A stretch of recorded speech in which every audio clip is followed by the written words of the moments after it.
നമ്മളൊക്കെ സോഷ്യൽ മീഡിയയിൽ ധാരാളം റീലുകൾ കാണാറുണ്ട്. ഭാര്യയും ഭർത്താവും കൂടി, ഭർത്താവും ഭാര്യയും മക്കളും കൂടി, ആങ്ങളെയും പെങ്ങളും കൂടി അവർ റീലുകളിൽ സന്തോഷത്തോടെ അഭിനയിക്കുന്ന പുതിയ റീലുകൾ.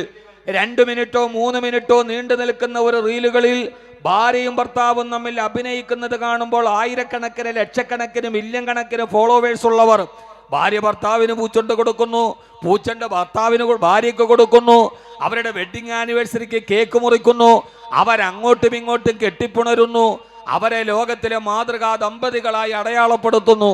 മിക്കവാറും നമ്മുടെ ഭാര്യമാരൊക്കെ ആ 2 മിനിറ്റ് റീല് കാണുമ്പോൾ നമ്മുടെ വാട്സപ്പിലേക്ക് അയച്ചു തരും അതിൻ്റെ ലിങ്ക്. അതിൻ്റെ താഴെ അവരെഴുതും, ഇത് കണ്ടുപിടിക്ക്. ഇതാണ് ഭാര്യയും ഭർത്താവും. മിക്കവാറും ഭാര്യമാർ അവരതാണ്, റീലുകളാണ് റിയൽ ലൈഫ് എന്ന് കരുതി പോകുന്നവർ. എൻ്റെ പ്രിയപ്പെട്ട സഹോദരങ്ങളെ, ഞാൻ പറഞ്ഞത് അതൊക്കെ വെറും നാട്യം മാത്രമാണ്. കഴിഞ്ഞ ആഴ്ച നാം കേട്ടത് നമ്മുടെ അടുക്കൽ നിന്ന് വെളിപ്പാടകലെ തിരുവനന്തപുരം ജില്ലയുടെ അങ്ങേയറ്റത്ത് പാറശാലയിൽ ധാരാളം ഫോളോവേഴ്സ് ഉള്ള ഒരു ഭാര്യയും ഭർത്താവും, സോഷ്യൽ മീഡിയയിലെ മാതൃകാ ദമ്പതികൾ, സ്നേഹത്തിന്റെ സ്വരൂപം ചാർത്തിയവർ, അവർ അവസാനം ഒരു റീല് ചെയ്ത് വിരഹത്തിന്റെ ഒരു ഗാനം പാടി. ആ റീൽ അവസാനിച്ചതിന് ശേഷം തൻ്റെ കൂടെ കെട്ടിപ്പിടിച്ച് അഭിനയിച്ച ഭാര്യയുടെ കഴുത്ത് ഞെരിച്ചു മുറിച്ചു കൊന്ന് ആ ഭർത്താവ് പിന്നീട് ആത്മഹത്യ ചെയ്തു.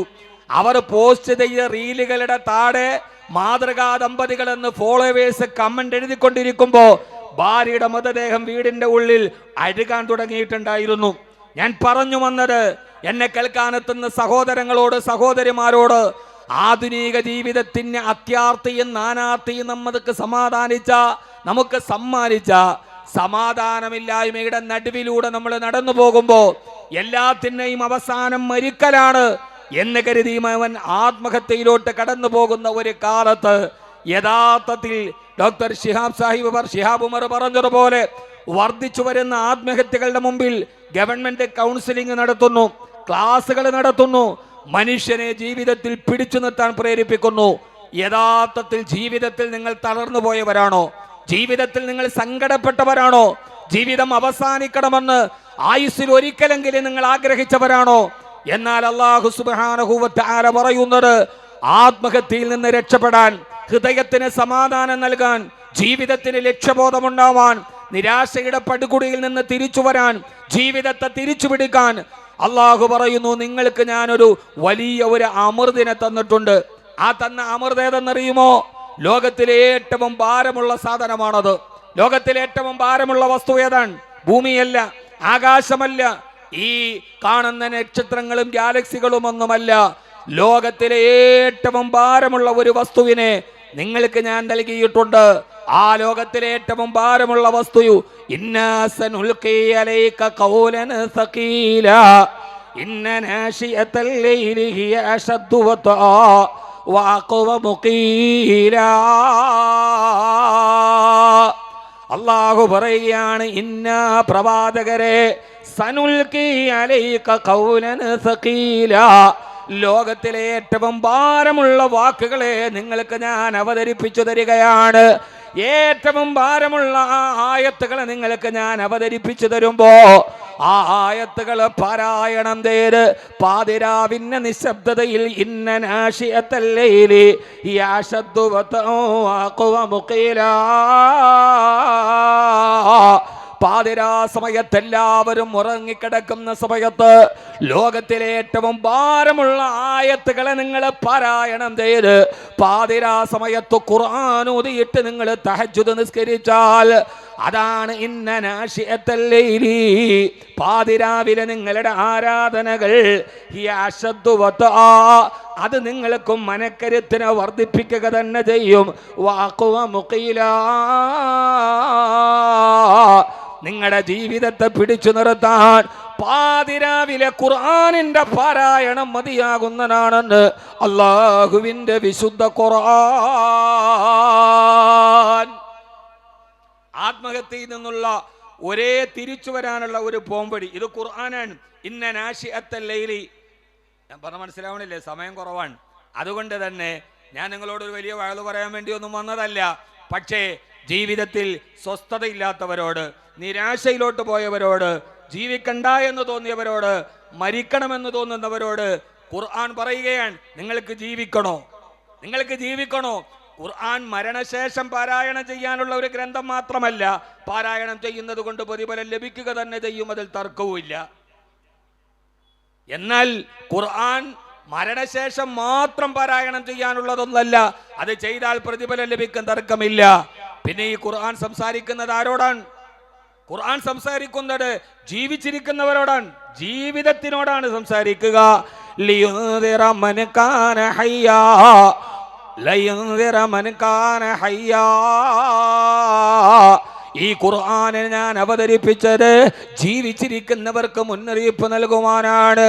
സഹോദരങ്ങളെ, സഹോദരിമാരെ, എല്ലാ പ്രയാസങ്ങളുമുള്ള ഒരു കാലത്ത്, എല്ലാ സങ്കടങ്ങളുടെ കാലത്ത് ജീവിതം അവസാനിക്കാൻ 1000 കാരണം നമ്മളെ തേടിയെത്തുമ്പോ അവസാനിക്കാൻ കഴിയാത്ത വിധം ജീവിതത്തെ പിടിച്ചു നിർത്താൻ, നിങ്ങളുടെ ഹൃദയത്തിന് മനക്കരുത്ത് നൽകാൻ, ഭാര്യയുമായി വഴക്കിടുമ്പോ, മക്കളുമായി പിണങ്ങുമ്പോ, പ്രിയപ്പെട്ട മോള് വീട് വിട്ടിറങ്ങുമ്പോ, കച്ചവടത്തിൽ പരാജയം വരുമ്പോ, കടബാധ്യതകൾ വല്ലാതെ തലയുടെ മുമ്പിൽ ഇങ്ങനെ വല്ലാതെ നിൽക്കുന്ന നേരത്ത് നിങ്ങളുടെ ഹൃദയത്തിന് ശാന്തി കിട്ടുന്നില്ലെങ്കിൽ ആ സമാധാനത്തിന്റെ വഴിയായിട്ട് അല്ലാഹു പറഞ്ഞത് വിശുദ്ധമായ ഖുർആനിനെ നിങ്ങൾ പാരായണം ചെയ്യണം.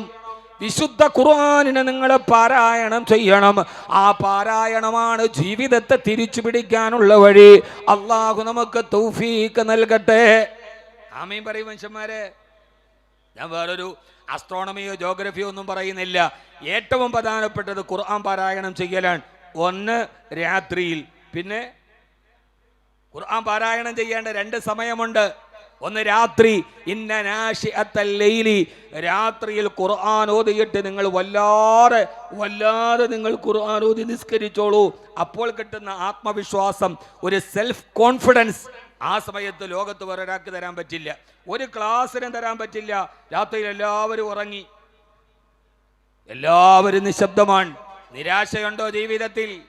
കാസർഗോഡ് തന്റെ ഉപജീവന മാർഗമായ ഓട്ടോറിക്ഷ പിടിച്ചുകൊണ്ടുപോയ പോലീസ് ഉദ്യോഗസ്ഥൻ തിരിച്ചു കൊടുക്കാൻ 4 ദിവസം വൈകിയപ്പോ ആ പാവപ്പെട്ട 60 വയസ്സുകാരൻ കണ്ട വഴി ആത്മഹത്യ ചെയ്യലാണ്.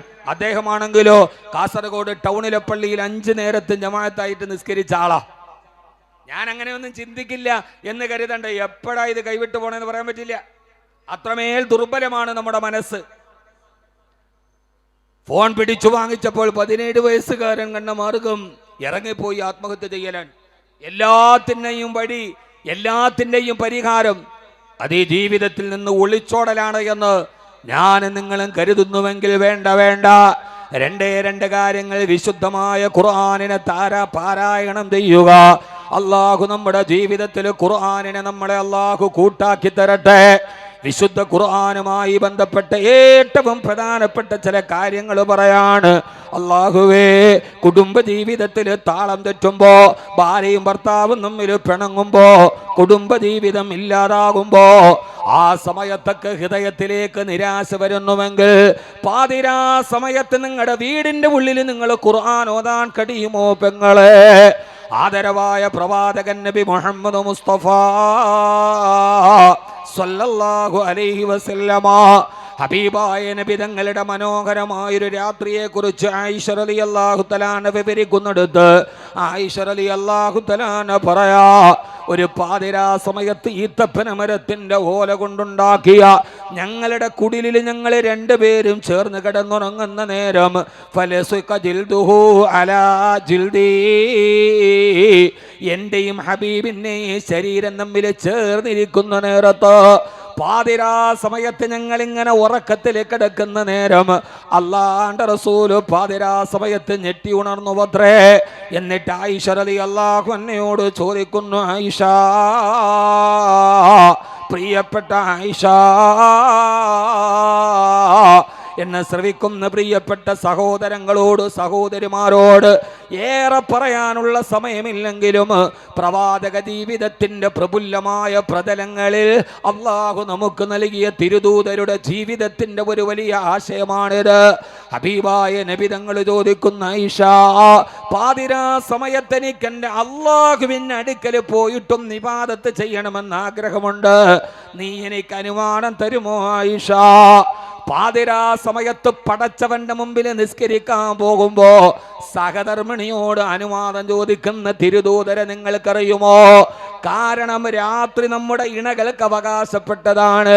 തലസ്ഥാന നഗരിയിൽ പാതിരാത്രി പകലാക്കി മാറ്റി ചുറ്റിക്കറങ്ങുന്നവരെ യഥാർത്ഥത്തിൽ ഓർത്തുകൊള്ളൂ, പാതിരാ സമയം രാത്രി എന്തിനാണ്? അള്ളാഹുവിന്റെ ഖുർആൻ രാത്രിയെ നമുക്ക് പരിചയപ്പെടുത്തിയത് എങ്ങനെയാണ്?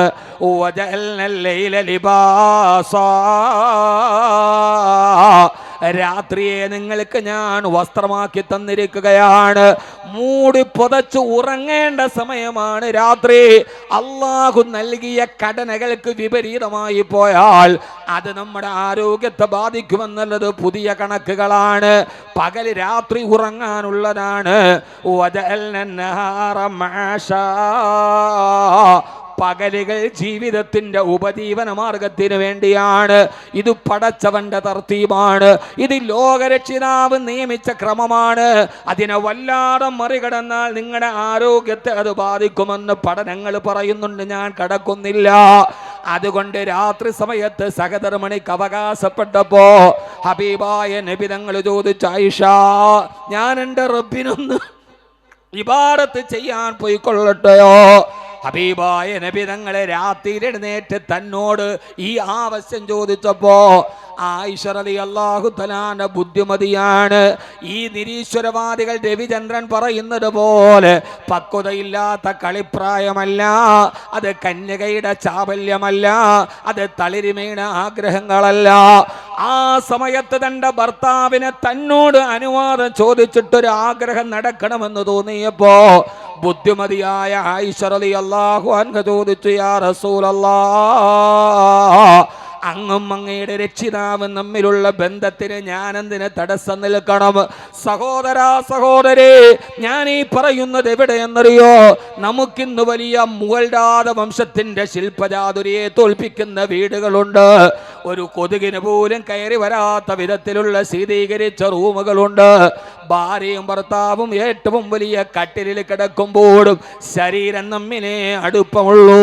മനസ്സുകൾ തമ്മിൽ കിലോമീറ്ററോളം അകലം കിടക്കുന്ന ഒരു വീട്ടില് ആ സമയത്ത് നമുക്ക് കഴിക്കാൻ ഡൈനിങ് ടേബിളിൽ ഭക്ഷണങ്ങളുണ്ട്, ധരിക്കാൻ വസ്ത്രങ്ങൾ അലമാരയിൽ അട്ടിയിട്ടിട്ടുണ്ട്, സഞ്ചരിക്കാൻ നമുക്ക് കാറുകളുണ്ട്.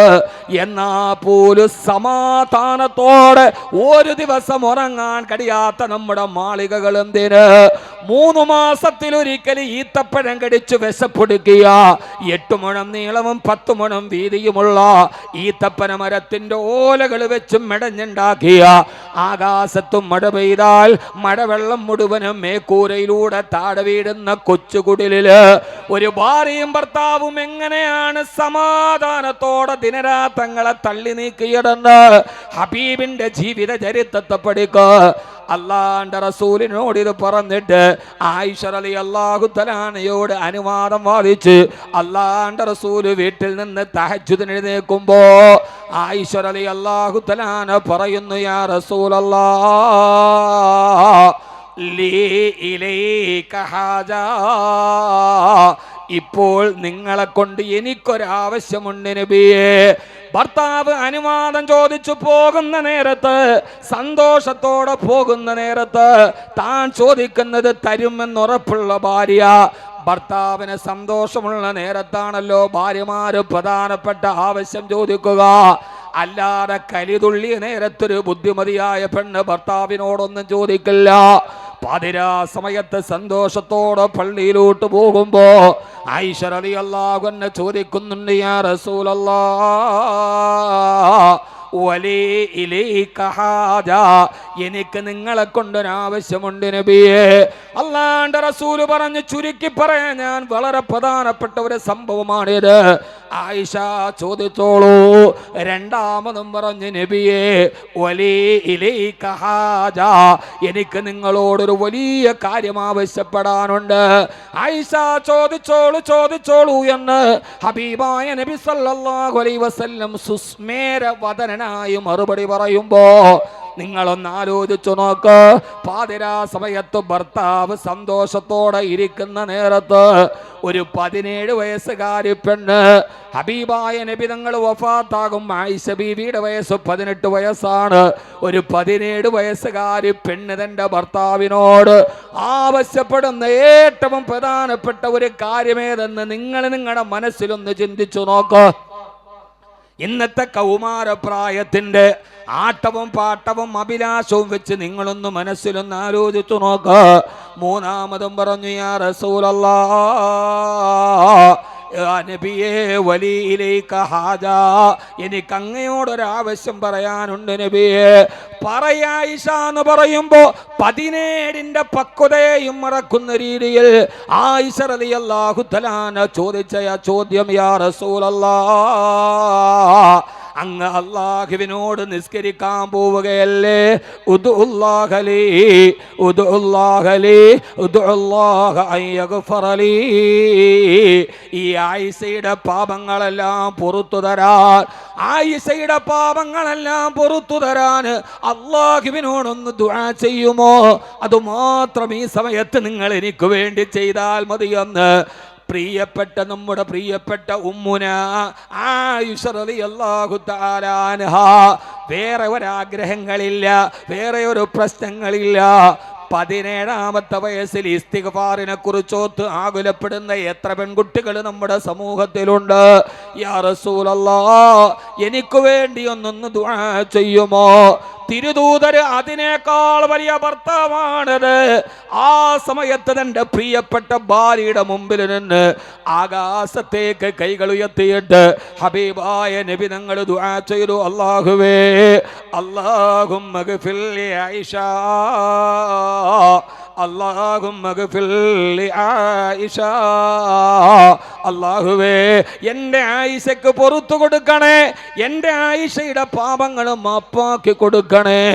ലോകചരിത്രത്തിലെ മനോഹരമായ ജീവിതം കണ്ടുപഠിച്ച, വീട്ടിൽ കഴിക്കാൻ ഭക്ഷണമില്ല, കുടിക്കാൻ വെള്ളമില്ല, കിടന്നുറങ്ങാൻ ഒരു വീടില്ല, പരീക്ഷണങ്ങളുടെ കനൽപഥങ്ങളിലൂടെ കടന്നുപോയിട്ട് ആ കുടുംബം സ്വർഗത്തെ നേടിയ ജീവിത ചരിത്രമാണിത്. അല്ലാഹു നമ്മുടെ ഭാര്യമാരെ, നമ്മുടെ പെൺമക്കളെ അല്ലാഹു സാലിഹീങ്ങളാക്കി തരട്ടെ. ആമീൻ യാ റബ്ബൽ ആലമീൻ.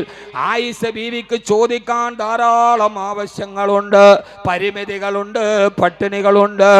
പട്ടിണികളും പരിമിതിയും പരിദേവനവും പരിതാപവും പരിധി ലംഘിക്കുമ്പോഴും പാരിലെ സുഖമല്ല, പരലോകമാണ് പരികരണീയമെന്ന് കരുതി പാതിരാത്രിയിൽ പടച്ചവനോട് പതിതയെപ്പോലെ പൊട്ടിക്കരഞ്ഞു പോയ ബഹുമാനപ്പെട്ട ബീവി ആയിഷ റളിയല്ലാഹു തആല അൻഹാ. സമയം ചുരുക്കം കൊണ്ട് തിരുക്കി പറയട്ടെ, ഹബീബായ തിരുദൂതർ അവിടെ നിന്ന് എഴുന്നേച്ചു പോയി, നേരം മദീനത്തെ പള്ളിയുടെ ഉള്ളിൽ കയറി. ഹബീബായ നബി തങ്ങൾ അവിടുത്തെ തൂക്ക് വിളക്ക് മെല്ലെ ഒന്ന് കത്തിച്ചു വെച്ചു. എന്നിട്ട് ഒളു എടുത്തു. ഒളു എടുത്തിട്ട് അല്ലാഹുവിന്റെ റസൂൽ ആദ്യത്തെ റക്അത്തിൽ ഫാത്തിഹ ഓതി, ആദ്യത്തെ റക്അത്തിൽ സൂറത്തുൽ ബഖറ മുഴുവനും പാരായണം ചെയ്തു. എന്നിട്ട് തുമ്മ റക്കഅൻ നബിയു വഇതദലൻ നബിയു തുമ്മ സജദൻ നബിയു തുമ്മ ബക്കൻ നബിയു. റുകൂ ചെയ്തു. ആ റുകൂയിൽ കടന്നു പൊട്ടിക്കരഞ്ഞു. പിന്നീട് വന്നു സുജൂദിൽ പോയി, സുജൂദിൽ കടന്നു കരഞ്ഞു. ആയിഷ റളിയല്ലാഹു അൻഹ പറയുന്നുണ്ട്, ചുട്ടുപഴുത്ത് കിടക്കുന്ന ചീനച്ചട്ടിയിൽ വെള്ളമൊഴിച്ചാൽ ഏത് ശബ്ദം കേൾക്കുമോ ആ ശബ്ദത്തിലാണ് എൻ്റെ ഭർത്താവെന്ന് സുജൂദിൽ കിടന്ന് കരഞ്ഞത്. രണ്ടാമത്തെ റക്അത്തിലേക്ക് എഴുന്നേച്ചു വന്നു. ഫാത്തിഹ ഓതിയിട്ട് രണ്ടാമത്തെ റക്അത്തിൽ സൂറത്തു ആല ഇമ്രാൻ പാരായണം ചെയ്തു. ആദ്യത്തെ റക്അത്തിൽ സൂറത്തുൽ ബഖറ, രണ്ടാമത്തെ റക്അത്തിൽ സൂറത്തു ആല ഇമ്രാൻ. നമ്മുടെ 60 വർഷത്തെ ജീവിതത്തിന്റെ ഇടയിൽ നമുക്കങ്ങനെ 2 റക്അത്ത് നിസ്കരിക്കാൻ പറ്റുമോ? നിസ്കരിച്ചിട്ട് ഖുർആൻ ഓതിയാൽ ആത്മഹത്യയിൽ നിന്ന് തിരിച്ചു വരുമോ? വരും സഹോദരാ, വരും സഹോദരി, ജീവിതത്തിന്റെ സങ്കടം മാറും. പക്ഷേ ആ നിസ്കാരമാവണം. സല്ലു കമാ റഅയ്തുമൂനി ഉസല്ലി, ഞാൻ നിസ്കരിച്ചതുപോലെ നിങ്ങൾ നിസ്കരിക്കണം. അങ്ങനത്തെ നിസ്കാരവും ഖുർആനുമായാൽ ആ നിസ്കാരമാണ് ഇന്ന നാശിഅത്തൽ ലൈലി യശദ്ദു വതുആ ആ 2 റക്അത്ത് നിസ്കരിച്ചിട്ട് സലാം വീട്ടിയാൽ നമ്മുടെ ശരീരത്തിന്, ഹൃദയത്തിന് ആത്മബലം കൂടും. എല്ലാ നിരാശകളും പമ്പ കടക്കും. അല്ലാഹുവിലേക്ക് നമ്മൾ അടുത്ത് കഴിയും. 2 റക്അത്ത് കഴിഞ്ഞ് ഹബീബ് സുജൂദിൽ കിടന്ന് കരയുമ്പോ പ്രഭാതം പൊട്ടിവിടരാറായി. മദീനത്തെ പള്ളിയിൽ സുബഹിന്റെ ബാങ്ക് കൊടുക്കാൻ സയ്യിദുനാ ബിലാൽ റളിയല്ലാഹു തആല കടന്നു വന്നപ്പോ എങ്ങനെയാണ് ഓതേണ്ടത്, എങ്ങനെയാണ് നിസ്കരിക്കേണ്ടത്? എൻ്റെ സഹോദര സഹോദരി, ബിലാൽ റളിയല്ലാഹു അൻഹു നോക്കും അല്ലാഹുവിൻ്റെ റസൂൽ കരയുകയാണ്.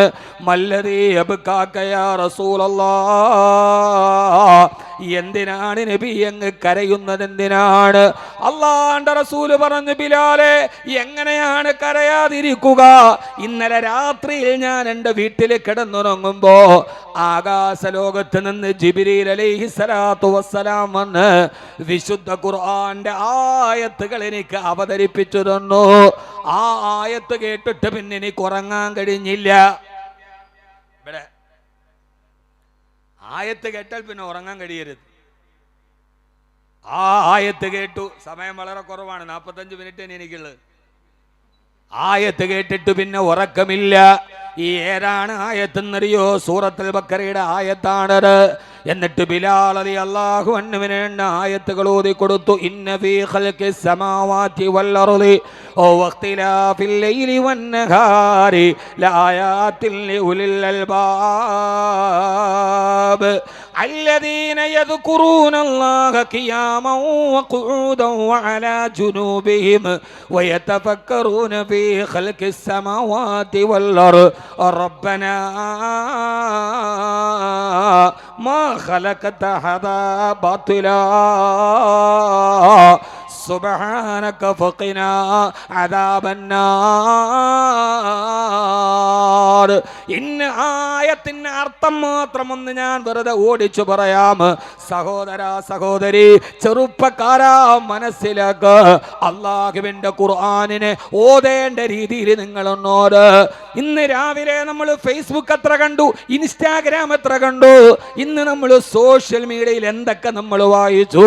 പക്ഷെ അള്ളാന്റെ കലാമിന്റെ ഒരു വരി ഇന്ന് വായിച്ചവരെവിടെ?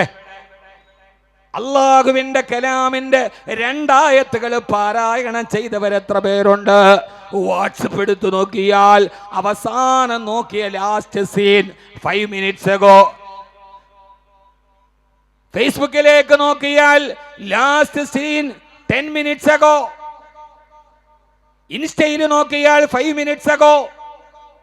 എല്ലാത്തിലും 10 മിനിറ്റ് മുമ്പ്, 5 മിനിറ്റ് മുമ്പ്. എന്നാൽ ഖുർആൻ എടുത്തു നോക്ക്, ലാസ്റ്റ് റമളാൻ, അവസാനത്തെ റമളാനിൽ കണ്ടതാണ് ലാസ്റ്റ് സീൻ. പിന്നീട് നമ്മളത് കണ്ടിട്ടേ ഇല്ല. ഇനി അടുത്ത റമളാനാവണം നമ്മൾ എത്തണമെങ്കിൽ സഹോദര, ഖുർആൻ എടുത്തു നോക്ക്, ലാസ്റ്റ് സീൻ ലാസ്റ്റ് റമളാൻ. റമളാനിൽ മാത്രമല്ല, ഇത് റമളാനിൽ മാത്രം ഓതാനുള്ളതല്ല. ഇത് മരിച്ചവന്റെ തലക്കമ്പാത്ത് മാത്രം ഓതാനുള്ളതല്ല. പിന്നെ ഈ ഖുർആൻ എപ്പോഴോതാനുള്ളതാണ്? ഓതണം സഹോദര. പാതിരാത്രിയിൽ എല്ലാവരും കിടന്നുറങ്ങിയിട്ട് ഈ തെങ്ങിന്റെ പന പോലും മനങ്ങാതിരിക്കുന്ന നേരത്ത് കട്ടിലിൽ കിടക്കുന്ന ഭാര്യ കൂർക്കം വലിച്ചുറങ്ങുമ്പോ ആരും അറിയാതെ എഴുന്നേൽക്കണം. ഒളുവെടുത്തിട്ട് അല്ലാഹുവിന്റെ മുമ്പിൽ ഈ ആയത്തോതണം. പെങ്ങളെ, ഭർത്താവ് കട്ടിലിൽ കിടന്നുറങ്ങട്ടെ. പാതിരാ സമയത്ത് ഇന്ന നാശിഅത്തൽ ലൈലി, രാത്രിയിൽ നീ ഒന്ന് ഹൃദയം തുറന്നോതി നോക്ക്. നിന്റെ ഹൃദയത്തിന് കാഠിന്യമുണ്ടായി, എല്ലാ പ്രയാസങ്ങളെയും നീ മറികടക്കും. എല്ലാ സങ്കടങ്ങളും മറന്നുപോകും, എല്ലാ ആവലാദികളും മറന്നുപോകും. ഖുർആന്റെ മാധുര്യത്തിലേക്ക് നീ ലയിച്ചു പോകും. അല്ലാഹു നമുക്കതിന് തൗഫീഖ് നൽകട്ടെ. പാതിരാവിന്റെ നിശബ്ദതയിലും മദീനത്തെ പള്ളിയിലിരുന്ന് ഹബീബ് ഓതുകയാണ് സല്ലല്ലാഹു അലൈഹി വസല്ലം. ഇന്ന ഫീ ഖൽഖിസ് സമാവാതി വൽ അർളി, ആകാശഭൂമികളുടെ സൃഷ്ടിപ്പിലുണ്ട്. രാത്രിയിൽ നട്ടപ്പാതിരക്ക് സെൻട്രൽ മസ്ജിദിൽ വന്നിട്ട് രാത്രിയിൽ ഓതുക. ആകാശ ഭൂമികളുടെ സിട്ടിപ്പിലുണ്ട്. സ്വർഗത്തെക്കുറിച്ചല്ല, നരകത്തെക്കുറിച്ചല്ല, മഹിഷറയിലല്ല. കേവലം 1000 സ്ക്വയർ ഫീറ്റ് മാത്രം വരുന്ന ഞാൻ ഈ പ്രസംഗിക്കുന്ന ഈ ഒരു സ്റ്റേജ് ഉണ്ടല്ലോ, അതൊന്ന് നാട്ടി നിർത്താൻ സംഘാടകർക്ക് 10 തൂണുകൾ കൊടുക്കേണ്ടി വന്നു.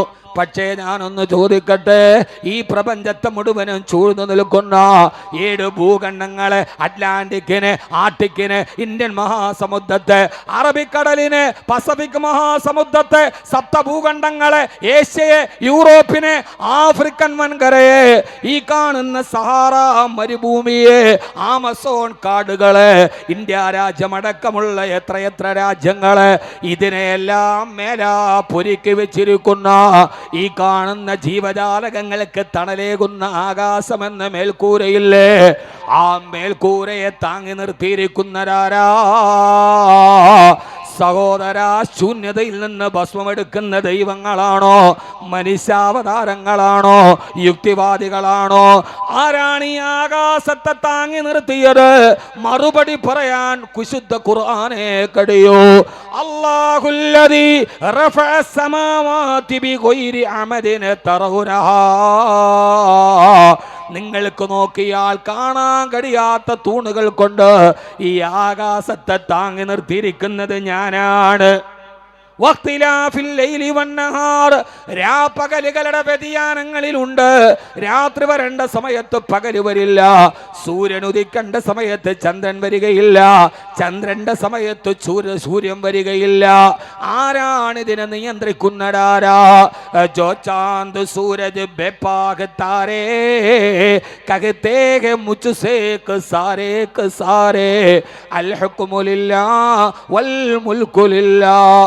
ഈ സൂര്യനും ചന്ദ്രനുമൊക്കെ അള്ളാഹുവിന്റെ വഴിപ്പെടുന്ന അടിയാളുകളാണ്.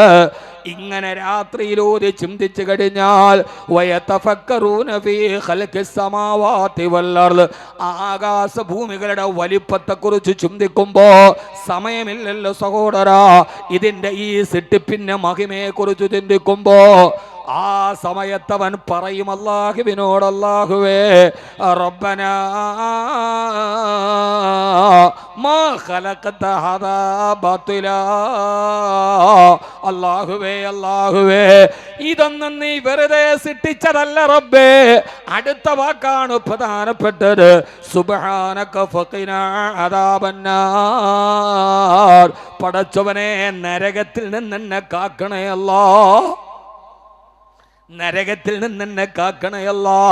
ഇത്രയും വലിയ ആകാശത്തെ സൃഷ്ടിച്ച നിനക്ക്, ഇത്രയും വലിയ സൂര്യനെ നിയന്ത്രിച്ച നിനക്ക്, ഇത്രയും വലിയ ചന്ദ്രനെ ഉദിപ്പിച്ച നിനക്ക്, ലക്ഷക്കണക്കിന് നക്ഷത്രങ്ങളെ സംരക്ഷിച്ച നിനക്ക്, ആകാശ ഭൂമികളെക്കാൾ വലിപ്പമുള്ള ഒരു നരകത്തെ സൃഷ്ടിക്കാൻ നിനക്ക് കഴിയില്ലെന്ന് എനിക്ക് വിശ്വസിക്കാൻ കഴിയില്ല റബ്ബേ. അതുകൊണ്ട് ആകാശ ഭൂമികളെ സൃഷ്ടിച്ച നിനക്ക് കത്തിക്കാളുന്ന ഒരു നരകത്തെ സൃഷ്ടിക്കാൻ കഴിവുള്ളവനാണ്. അതുകൊണ്ട് എനിക്കൊന്നുമില്ല റബ്ബേ.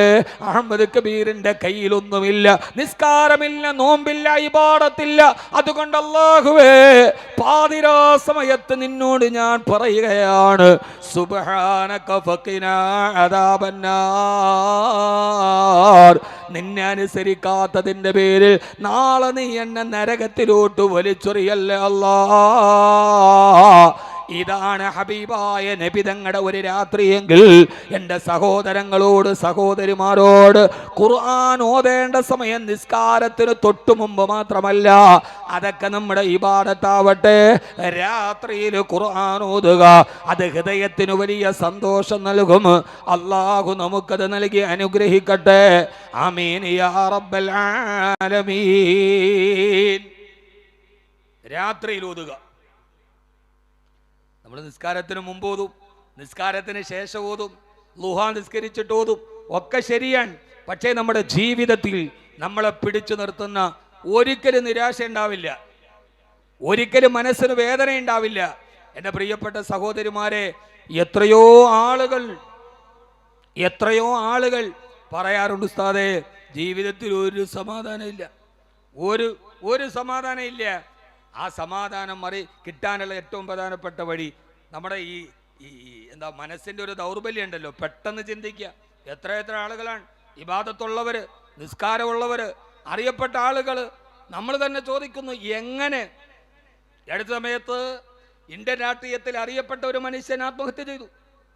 പണമില്ലാത്ത ആളല്ല, കോടീശ്വരനൻ, അധികാരമില്ലാത്ത ആളല്ല. ഇതൊക്കെയുണ്ടെങ്കിലും മനസ്സ് തളർന്നു പോകുന്നു. ഇന്നത്തെ ഈ സനദ് സമ്മേളനത്തിൽ വെച്ച് ഞാൻ പറയാൻ, ഇത് എൻ്റെ വാക്കല്ല, കബീർ ബാക്കവിയുടെ വാക്കല്ല, വിശുദ്ധ ഖുർആൻ. ഖുർആൻ ഒരു കാര്യം പറഞ്ഞാൽ ലാ റൈബ ഫീഹി, അതിൽ പിന്നെ തർക്ക വിതർക്കങ്ങളില്ല, ഖണ്ഡന മണ്ഡനങ്ങളില്ല, അതിൽ പിന്നെ സംശയമില്ല. ഇന്ന സനുൽഖി അലൈക ഖൗലൻ സഖീല ഇന്ന നാശിഅത്തൽ ലൈലി ഹിയ അശദ്ദു വത്അം വഅഖ്വമു ഖീല. രാത്രിയിൽ എഴുന്നേറ്റ് നിങ്ങൾ നിസ്കരിക്കീൻ, ആ ഭാരമുള്ള ഖുർആനിനെ ഓതീൻ. മഹാനായ സയ്യിദുനാ ഉമർ ഇബ്നുൽ ഖത്താബ് റളിയല്ലാഹു അൻഹുവിന് ഒരിക്കൽ മനസ്സിന് വല്ലാത്ത ടെൻഷൻ ഉണ്ടായി. ടെൻഷൻ ഇല്ലാത്ത ആരാ ഉള്ളത്? എല്ലാവർക്കും ഓരോരോ ടെൻഷനൻ.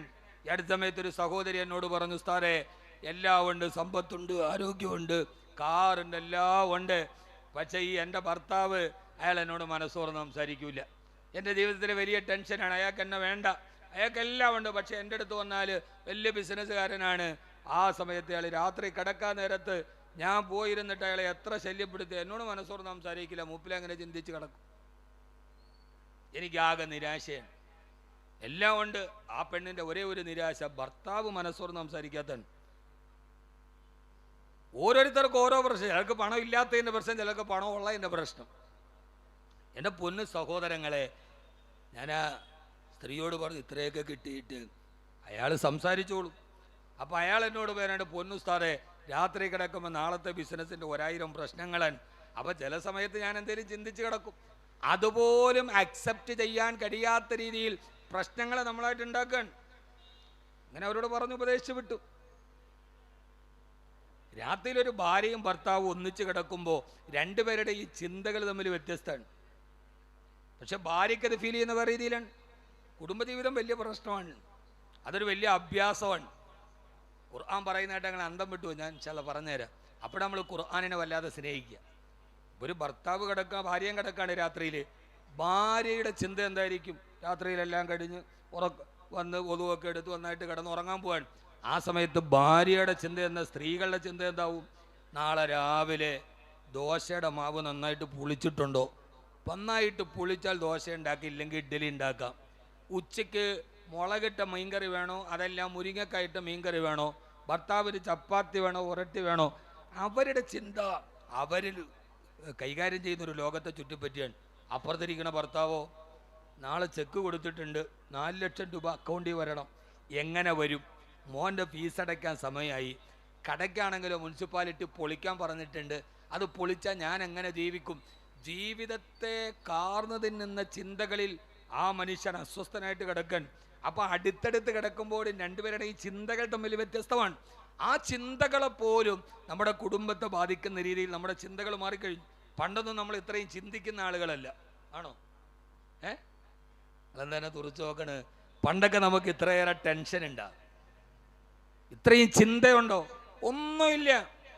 ഇന്ന് നമുക്ക് ചിന്തകൾ കൂടി, ആകുലതകൾ കൂടി, പ്രശ്നങ്ങൾ കൂടി, പ്രയാസങ്ങൾ കൂടി.